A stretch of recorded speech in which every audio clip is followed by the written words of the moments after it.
Kannur cocktail കുടിച്ചിട്ടില്ലാത്തവരോട് മാത്രമായി പറയുകയാണേ, ഇതൊരു അഡാർ ഐറ്റമാണ്. കുടിച്ചിട്ടുണ്ടെങ്കിൽ അവർക്ക് എന്തായാലും ഇതിൻ്റെ രുചിനെപ്പറ്റി അറിയായിരിക്കും. ഇന്ന് നമുക്ക് ആ ഐറ്റം ഉണ്ടാക്കിയെടുത്താലോ? ഞാനൊരു വലിയ റെഡ് ലേഡി പപ്പായ എടുത്തിട്ടുണ്ട്. ഇതിൻ്റെ പകുതി മാത്രമേ നമുക്കിപ്പോൾ ആവശ്യമുള്ളൂ. ആദ്യം തന്നെ നമുക്കിതിൻ്റെ കുരുവും നാരും ഒക്കെ കളഞ്ഞെടുക്കാം.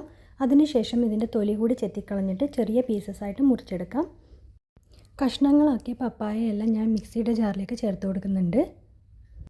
ഇനി ഒരു വലിയ ക്യാരറ്റ് ചെറുതായി കട്ട് ചെയ്തിട്ട് ഞാൻ കുക്കറിൽ ഇട്ടിട്ട് 1/2 ഗ്ലാസ് വെള്ളം കൂടി ചേർത്തിട്ട് 2 വിസിൽ വരുന്നവരെ വേവിച്ചെടുത്തിട്ടുണ്ട്. ആ വെള്ളത്തോടു കൂടി തന്നെ നമുക്ക് ആ ക്യാരറ്റ് ജാറിലേക്ക് ഇട്ട് കൊടുക്കാം. ഇനി ഇതിലേക്ക് നമുക്ക് മധുരത്തിന് ആവശ്യമായ പഞ്ചസാര കൂടി ചേർത്ത് കൊടുക്കാം.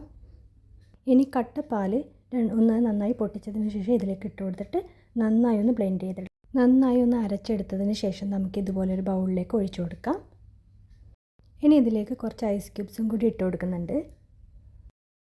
ഇതിൻ്റെ കൂടെ തന്നെ കുറച്ച് കാഷ്യൂ നട്ട്സും ഉണക്ക മുന്തിരിങ്ങയും ചേർത്ത് കൊടുക്കുന്നുണ്ട്. കറുത്ത ഉണക്ക മുന്തിരിയാണ് കേട്ടോ ചേർത്ത് കൊടുത്തിട്ടുള്ളത്. അതിൻ്റെ കൂടെ അനാറും കൂടി ചേർത്ത് കൊടുക്കുന്നുണ്ട്. ഇതൊക്കെ ചേർത്ത് കൊടുത്താൽ മാത്രമേ കണ്ണൂർ കോക്ടെയിലിൻ്റെ ശരിയായ ടേസ്റ്റ് നമുക്ക് കിട്ടുള്ളൂ. റെസിപ്പി ഇഷ്ടപ്പെട്ടെങ്കിൽ ലൈക്ക് ചെയ്യാനും സബ്സ്ക്രൈബ് ചെയ്യാനും മറക്കരുതേ.